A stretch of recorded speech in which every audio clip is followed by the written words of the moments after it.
Great. Good to see you guys. Now that you guys are starting your last week of playing, what is the message to what you guys want to get done before the players have this break?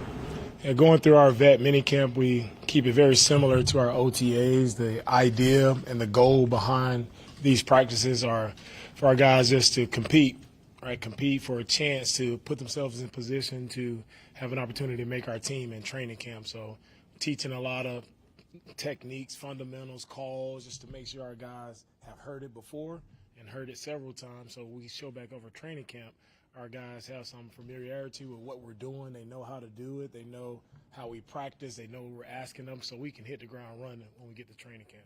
What have you seen from Diggs now that he's been on the team for a little bit? From Diggs, what I've seen is just a guy who I thought we would get, a guy who's made plays. I think every time we've thrown him the ball, he's come down with it, sure-handed guy, a really good teammate, great energy around the building and locker room with the guys. So I'm excited to continue to see his growth into learning our offense and how we do things, but couldn't be more pleased with where he is right now. How have some of the rookies been getting acclimated to being around the veterans now they've been around the OTAs and now first day mini camp? Our rookies have come in. They've done a nice job, right? A lot of guys, they've had a lot of work to do to catch up, right? But they put the work in, and guys are showing up. Cade, Kamari, Blake, all the guys, they're all doing really good, getting adjusted to how we do things, and they're showing up and making plays too. So I'm excited to see what they do over the break, over the summer break, and how they're preparing themselves to come back ready to make a push.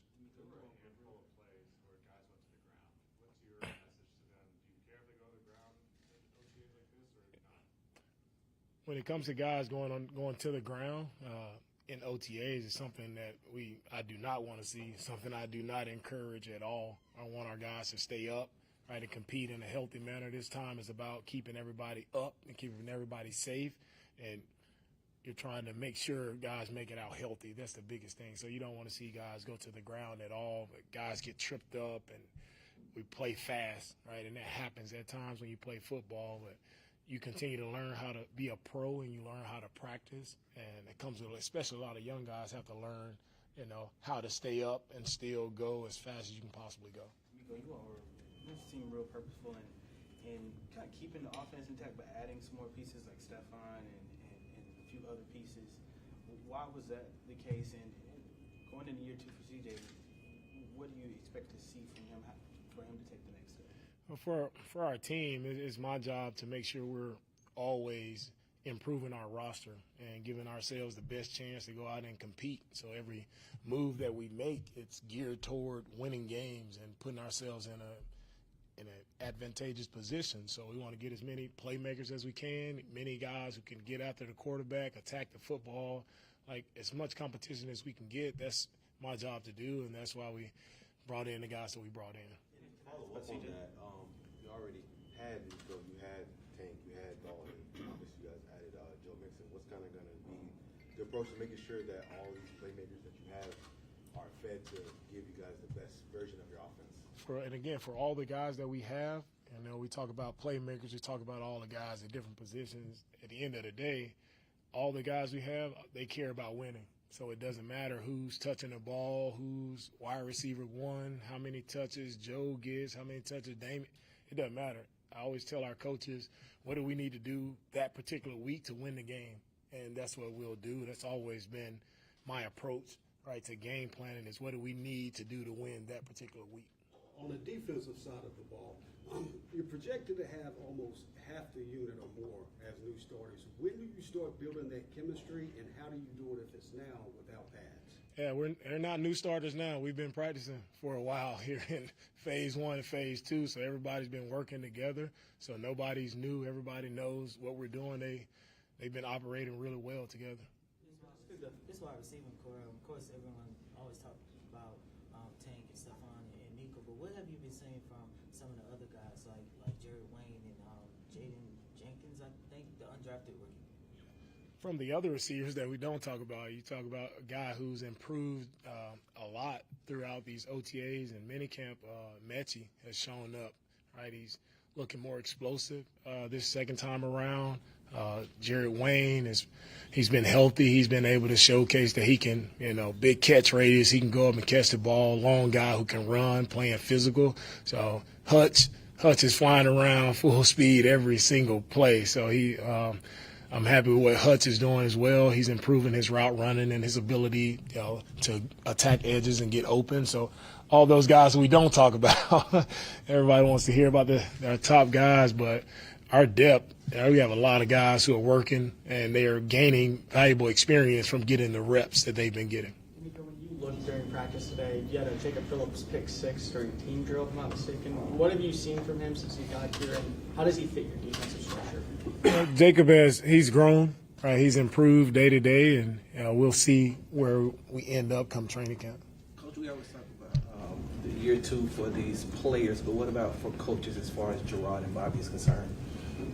For everyone, when it comes to that second year, you always want to see growth and improvement, and I think we've seen that from our offensive staff in general, like the looks and things that they're giving us, stressing us on defense, really making guys communicate, giving us some really tough looks. That's credit to Bobby and what he's done with his staff. We each year try to give coaches more and more responsibilities and allow them chances and opportunities to grow, and that's what the off season is about for us as coaches. So in our meetings and those things, we try to get as many coaches up to talk in front of the group, to give those guys that experience. So if they happen to get the opportunity, right, to lead the group, it's not their first time standing in front of the team. So give guys those opportunities, and I think that helps them, all right, in their development. Are you comfortable with where Laramie and Titus are and getting back and with them out? How valuable is it for all those guys, especially Blake, to get some of those reps? Yeah, for right now, when it comes to Titus and Laramie, those guys are battling back. They both had surgery, so they're in our return to play group, and they're on the right track to be back and be ready for training camp. So that's when we'll see where they are at that point in time. You talk a lot about, obviously, it's the build-up, but it all really starts at training camp. What do you want these guys to do when they leave minicamp in this break? What's your message to them for that in-between time? Yeah, my biggest message for guys is don't lose what you've gained over the past 9 weeks. Right, guys, you're in great shape. We've been practicing football. Like, don't just go away and do nothing and think you're going to pick it back up, right, 2 weeks before training camp. When you leave, you have to continue to train, continue to build on the gains that you've made. I want guys to stay on it. So you're a step ahead when you come back to training camp. You're not coming back to training camp and trying to use camp to get in shape. If you have to use camp to get in shape, and it's going to be a long camp for you, and that's when you're susceptible to injury, right? So my main thing is just stay on it. You're at a great point with your bodies, like stay on it and come back in the best shape of your life. In 2024, there's new kickoff rules for the NFL. Could you explain some of that to the fans and how you guys have prepared for it? Yeah, we've been experiencing with the new kickoff rule. It's going to be new for everyone, right? And I think the fans will see it'll be exciting. You're actually going to get actual kickoff. You're going to get a play, and I think that was the biggest thing of putting the kickoff back in. No more fair catch, right? So you're going to force a returner to run the ball. The distance is shorter, so guys, aren't picking up as much speed when it comes to the kickoff team. So those blocks are going to happen very quickly. It's going to be in a short area. So guys got to win with quickness, right? And I think you're going to see a lot of plays made on the edge of the kickoff and kickoff return, where I've seen it where the kickoff returner it's going to be like a 3-on-3 type of game where you have 3 blockers, all right, 3 defenders trying to make a play, and if the returner is quick enough, fast enough, he probably split. So you'll see a lot of plays being made on the kickoff team and the kickoff return team this year.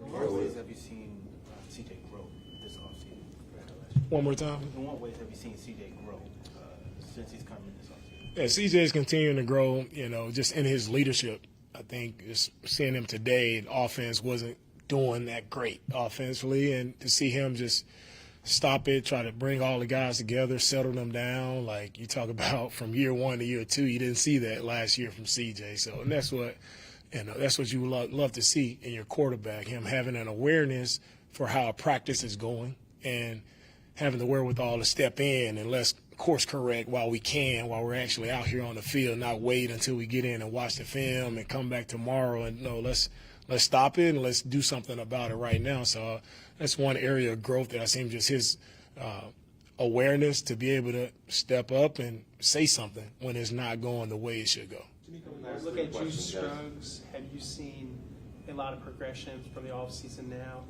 to having a whole healthy offseason? Yeah, Juice is looking great. I mean, he's done a great job. He's been here, I think, for most of the offseason. Even before we started our offseason program, Juice was here working out with our strength staff, and you can see, right, the growth. You can see him. He looks stronger. He looks better. And I'm encouraged to where Juice is right now. To follow up on Jonathan's question, you talked a little about CJ's growth and leadership. One thing that I think we've all noticed is how his ability to connect with people from different walks of life. How valuable do you think that's been to the Texans, and just being able to connect with anybody from any walk of life? And when you talk about building a team and everything that it takes to build a team, it's all about connection, right? For all of us, we're all in the people business, and we have to be able to connect to get the best out of each other. And when you're connected, right, you feel a heightened sense of urgency to get it done, because it truly, the guy to the left or to the right of you truly means something to you, right? And that connection, for me, it's when you're connected and you're a tight team, like, you have opportunity to go and do great things. If you're not connected, right, you have no shot.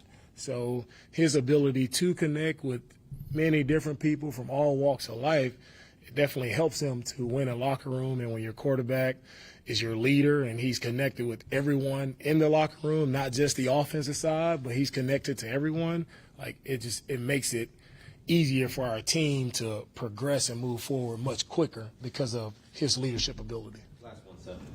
DeMeco, with Christian Harris last year, about midway through the season, it seemed like he got a lot better at a lot of things all at once. Was there a specific coaching point that made things click for him? For Christian, Seth, it was just all about just confidence. Just believe that you can make those plays. And I think, and for me as a coach, is one thing you just continue to, exude and push that confidence upon him, because he's a great player. He's talented, has all the athletic ability. Now it's just him just continuing to believe that. And once he crossed that threshold of believing, that's when you see him take off. And he made play after play for us at crucial moments in games. He stepped up and made big-time plays for us, just because, take the technique and all those things aside, right, you have to believe you can make plays in this league and believe you're a playmaker. And now he knows that, and he's walking in that manner. And, it's really cool to see him, show up and make plays, even still today, making plays all over the field. So it's one guy I'm proud of, and I'm so proud to see his growth. Was part of it just like trusting his keys? Yeah. Was he second guessing himself? That's it. You talk about being a great football player, no matter the position, right? It's all about your instincts, right? And if you have the instincts and you see it and you trust it and you go with it and you play fast, you make plays. So Christian never had a problem with Sid. It's just, don't second guess yourself. Just go and make the play. And that's for every position. Guys who play fast, right, their instincts are taking over. They're not thinking. They're on autopilot. They're just rolling. They know they know the techniques. They know how to do it. Now they just let their bodies just take over and go make plays. Thanks, All right. Thanks, Coach. Thanks. All right.